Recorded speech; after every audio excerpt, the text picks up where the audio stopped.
तो यहाँ पाकिस्तान के इस्लामाबाद से कई प्राइवेट जेट के उड़ने की खबर है। अमृता, बिल्कुल बड़ी खबर का रुख लेना, सेना और सरकार के बड़े अधिकारियों के विदेश भागने की भी खबर है। तो यहाँ पाकिस्तान के इस्लामाबाद से कई प्राइवेट जेट्स के उड़ने की खबर है। आप देखिए युद्ध के हालातों के बीच किस तरीके से ये तमाम अधिकारी, सरकार के बड़े अधिकारी मुंह फेर रहे देश से, और ये पाकिस्तान की प्रवृत्ति ही रही है हमेशा से। इस्लामाबाद से कई प्राइवेट जेट्स के उड़ने की खबर है, जहां सेना के अधिकारी, सरकार के बड़े अधिकारी विदेश भाग रहे हैं। ऐसी खबरें सामने आ रही है पाकिस्तान से।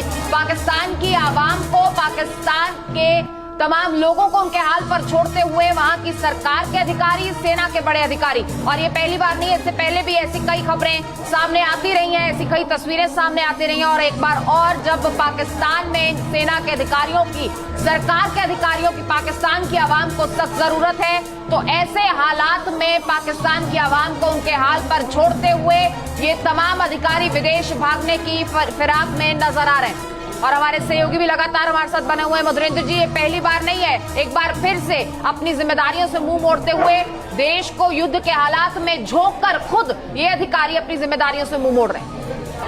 देखिए, पाकिस्तान की सेना, पाकिस्तान के अधिकारी और पाकिस्तान के हुक्मरान सिर्फ पाकिस्तान के शोषक हैं, ये बात दुनिया जानती है। ये और बात है कि पाकिस्तान की आवाम जो कि अपड़ है वो इस बात को नहीं जानती। और इसलिए देखिए कि जब भारत पर आतंकी हमला करवाकर पाकिस्तान को ये समझ में आया कि भारत इस पर छोड़ेगा नहीं, तभी पाकिस्तान की आर्मी के जो टॉप ब्रास थे वो दरअसल अपने परिवारों को विदेशों में शिफ्ट कर रहे थे, और एक बड़ा लेयर जो था वो इस्तीफा दे रहा था। ये और बात है कि इस वक्त की स्थिति में जो अधिकारी हैं वो भी आनन फानन में अपना बोरिया बिस्तर समेट रहे हैं, अपने परिवारों को जो है विदेश की तरफ लेकर भाग रहे हैं, प्राइवेट जेट में उड़ान भर रहे हैं। ये पाकिस्तान की हालत है। पाकिस्तान की आवाम देखिए बड़े मुखर तौर पे कह रही थी कि उस युद्ध नहीं चाहिए, उस युद्ध में न झोंका जाए। बावजूद इसके आप देखिए तो फिदाई की तरह जो है पाकिस्तान की सेना ने वो युद्धोन्माद पैदा किया भारत के खिलाफ आतंकी हमला करके। दरअसल मुनीर ने जो अपना मंसूबा साबित किया है वो सिर्फ इतना है कि पाकिस्तान में मुनीर की थू-थू हो रही थी, मुनीर का एक्सटेंशन जो है वो सवालों में था, उसके जो सबऑर्डिनेट थे उसको चैलेंज कर रहे थे। पाकिस्तान के अंदरूनी हालात खराब थे,